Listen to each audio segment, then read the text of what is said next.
في المغرب في هذا الميدان سيبقى ضمن دول العالم الثالث إن لم أقل الرابع أو الخامس.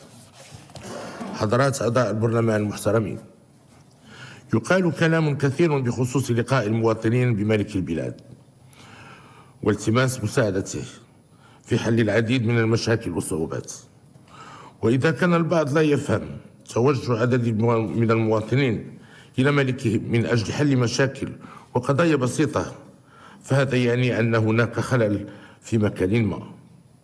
أنا بطبيعة الحال أعتز بالتعامل المباشر مع أبناء الشعب وبقضاء حاجاتهم البسيطة، وسأظل دائما أقوم بذلك في خدمتهم. ولكن هل سيطلب مني المواطنون التدخل لو قامت الإدارة بواجبها؟ الأكيد أنهم يلجؤون إلى ذلك بسبب انغلاق الأبواب أمامهم أو لتقصير الإدارة في خدمتهم وللتشكي من ظلم أصابهم.